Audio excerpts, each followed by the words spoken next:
I will be discussing the Supreme Court case of Morse versus Fredrick, which was decided in 2007.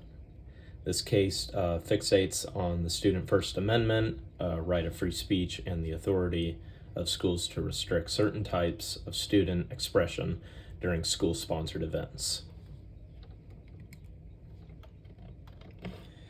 This case involved Fredrick, a senior at Juneau Douglas High School in Juneau, Alaska, on January 24th, 2002. Students were allowed to leave class to watch the Olympic torch relay as a school-approved event. All those students were outside the school building. Teachers and administrators supervised the event, and all students were still expected to follow school guidelines or rules. Whether this policy or whether this event counted as a school activity, this became an important issue in this certain case.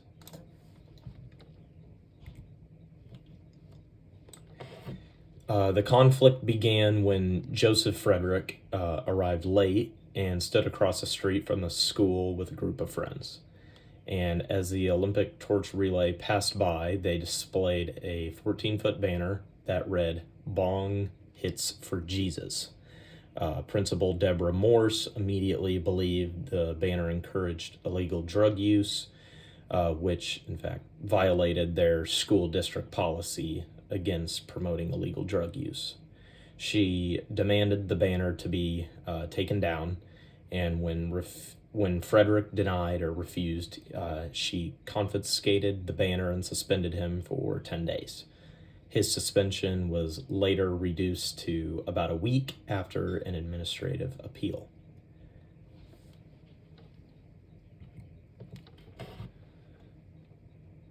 Joseph believed that the school's actions violated his First Amendment rights with freedom of speech, and he argued that the banner was simply nonsense and that he displayed it only to attract attention of television for cameras covering the Olympic torch relay.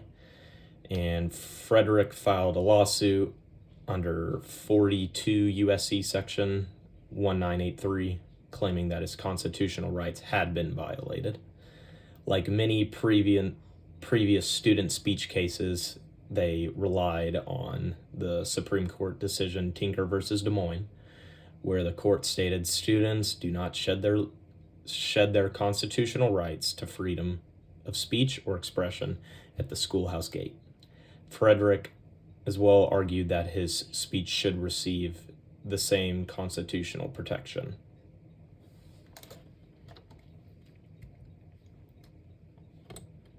Principal Morse at Juneau School District disagreed.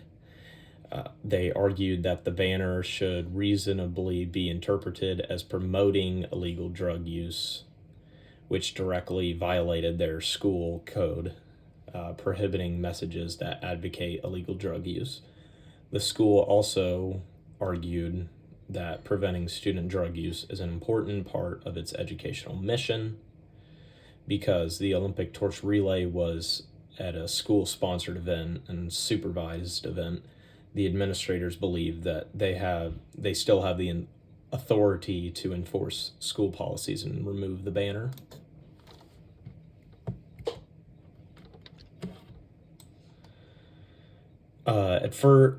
The case first went to the federal district court. The court ruled in favor of the school district, finding that Principal Morse acted within her authority because she reasonably believed the banner promoted illegal drug use. However, the Ninth Circuit Court of Appeals reversed that decision.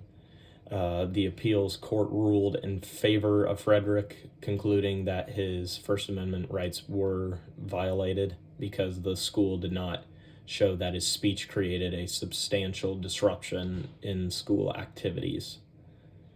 Since the lower courts disagreed, the case was appealed to the U.S. Supreme Court. In 2007, the Supreme Court made its decision. The court ruled 5-4 favor in Principal Morse in the school district.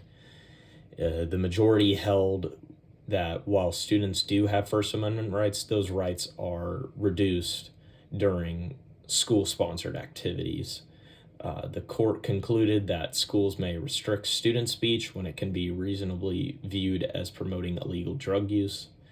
And because Principal Morse reasonably interpreted the banner that way, the court found that her actions did not violate Fredrick's First Amendment rights.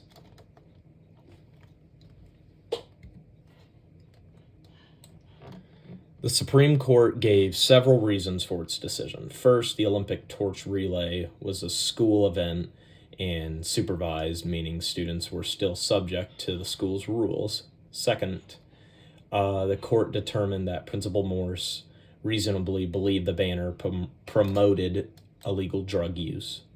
Third, the court emphasized that schools have an important responsibility to protect and shield the students and discourage illegal drug use. The court also explained an important difference between this case and Tinker versus Des Moines. In Tinker, the students would express a political opinion by wearing black armbands to promote Vietnam War. In Morse, the court found the banner was reasonably interpreted in encouraging illegal drug use rather than expressing a political matter.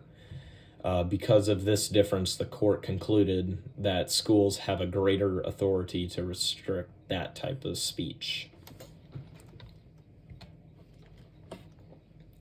This decision established what is commonly known as the Morse standard. According to the standard, the schools may restrict student speech at a school-sponsored event when that speech can be reasonably be viewed as promoting illegal drug use.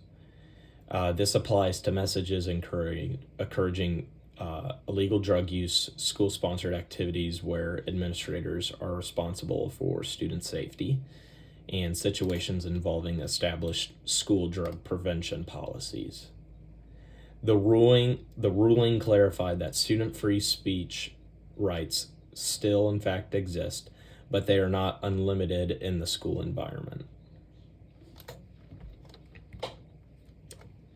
The Morse versus Fredrick case has a lasting impact on schools all across the country. Following the ruling, school administrators gained greater authority to regulating student speech and their First Amendment rights during school activities when that speech appears to promote illegal drug use. Supporters of that decision argued that it helps schools maintain safe learning environments and supports efforts to prevent drug use among students.